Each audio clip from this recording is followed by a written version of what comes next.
नमस्ते, मैं हूं डॉक्टर प्रिया भावे चित्तावर और आज मैं आपको एक बहुत ही महत्वपूर्ण टॉपिक के बारे में बताऊंगी। आज मैं बात करने वाली हूं एग फ्रीजिंग के बारे में। इस वीडियो में मैं आपको स्टेप बाय स्टेप वो सारे चरण जो एग फ्रीजिंग में होते हैं वो लाइव दिखाऊंगी, जिससे जो भी महिला कंटेम्पलेट कर रही है कि वो एग फ्रीजिंग कराना चाहती है तो वो एग्जैक्टली समझ पाए कि इसके क्या स्टेप्स हैं, इसमें प्रोसीजर्स किस तरह से होते हैं, ऑपरेशन रूम के अंदर क्या होता है, एग्स कहाँ पर और कैसे फ्रीज किए जाते हैं। ये पूरी प्रक्रिया विस्तार से इस वीडियो में आप देख सकते हैं। इसी तरह की और जानकारी पाने के लिए हमारे चैनल को जरूर सब्सक्राइब करिए और इस वीडियो को लाइक और शेयर जरूर करिए।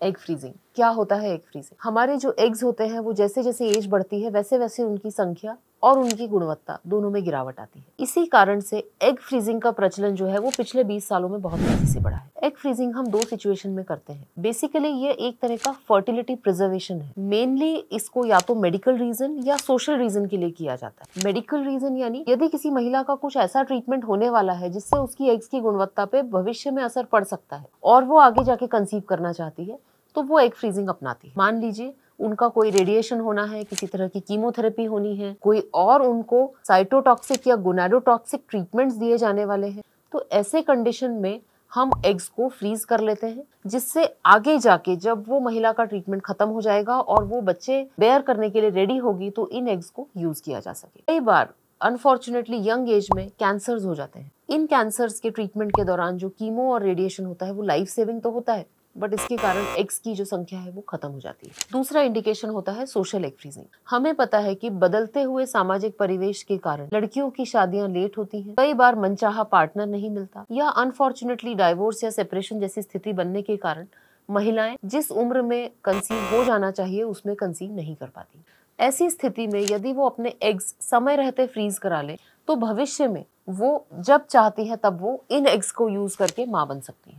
इसकी जानकारी हर महिला तक पहुंचना बहुत आवश्यक है, क्योंकि करियर बाकी और लाइफ में जब हम व्यस्त रहते हैं तब इस बारे में नहीं सोचते और जब तक सोचते हैं तब तक बहुत देर हो जाती है। एग फ्रीजिंग के मुख्यतः 3 चरण होते हैं। पहला चरण होता है इसके पहले का वर्कअप। एग फ्रीजिंग के पहले के वर्कअप में आपके सारे ब्लड टेस्ट, आपके हार्मोनल टेस्ट और आपकी इंटरनल सोनोग्राफी की जाती है। टेस्ट में मुख्य टेस्ट जो किया जाता है वो होता है AMH, जो हमें बताता है कि आपके केस में कितने एग्स अभी ओवरीज में बचे हुए हैं, हमें कितना डोज लगाना पड़ेगा इंजेक्शंस का इन एग्स को बाहर निकालने के लिए। जब सारे टेस्ट नॉर्मल आते हैं उसके बाद जो सेकंड स्टेज होती है वो होती है ओवेरियन स्टिमुलेशन। ओवेरियन स्टिमुलेशन यानी ये जो एग्स बहुत माइक्रोस्कोपिक फॉर्म में रेस्टिंग फेज में हमारे ओवरीज में है, उनको हम फॉलिकल स्टिमुलेटिंग हार्मोन देके स्टिमुलेट करते हैं। जब ये फॉलिकल्स डेवलप हो जाते हैं तब इन्हें बॉडी के बाहर निकाल लिया जाता है। ये जो प्रोसेस है ये सोशल एग फ्रीजिंग में पीरियड के दूसरे दिन से शुरू किया जाता है, परंतु जब हम मेडिकल एग फ्रीजिंग यानी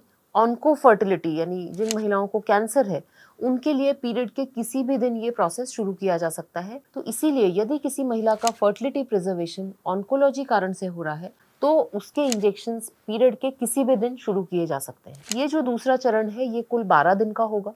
इसमें आपको हर दिन डेली सबक्यूटेनियस इंजेक्शंस लगेंगे। ये चमड़ी में लगने वाले बहुत छोटे इंजेक्शंस हैं जिसमें दर्द नहीं होता। तीसरे, 5वें और 7वें दिन सोनोग्राफी होगी। ये आपके लिए जानना जरूरी है कि ये सोनोग्राफी इंटरनल होगी। जो महिलाएं सेक्सुअली एक्टिव नहीं है उनके लिए इंटरनल सोनोग्राफी शुरू में 1 आध दिन अनकंफर्टेबल हो सकती है, परंतु IVF के दौरान सोनोग्राफी इंटरनली होना बहुत आवश्यक है। इसके बाद जब ये एग्स डेवलप हो जाते हैं तो 12वें दिन इन्हें एग्स को बाहर निकाला जाता है।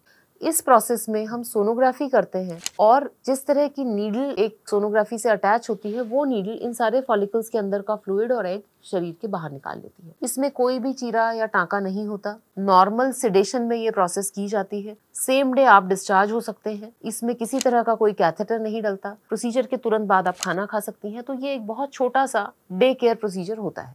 इस प्रोसीजर के अगले दिन या 1 या 2 दिन बाद आप अपना ऑफिस, अपना कामकाज पे लौट सकती हैं। इसके कोई भी शॉर्ट टर्म या लॉन्ग टर्म साइड इफेक्ट्स आपके बॉडी पर नहीं होते हैं। अब आते हैं एक्चुअल फ्रीजिंग की ओर। फ्रीजिंग की प्रक्रिया विट्रिफिकेशन प्रोसीजर से की जाती है। विट्रिफिकेशन का मतलब होता है फ्लैश कूलिंग, यानी कि बहुत जल्दी कुछ सेकंड्स में 37 डिग्री से हम -196 डिग्रीज को एम्ब्रियोज में ले जाते हैं और इसके कारण विट्रियस फॉर्मेशन यानी ग्लास लाइक स्टेट में साइटोप्लाज्म कन्वर्ट होता है। लिक्विड नाइट्रोजन के वायल्स में इन एग्स को स्टोर किया जाता है। इसका स्टोरेज रिन्यूएबल होता है, यानी हर 6 महीने 1 साल के अंतराल में आपको इसके लिए चार्जेस पे करने होते हैं।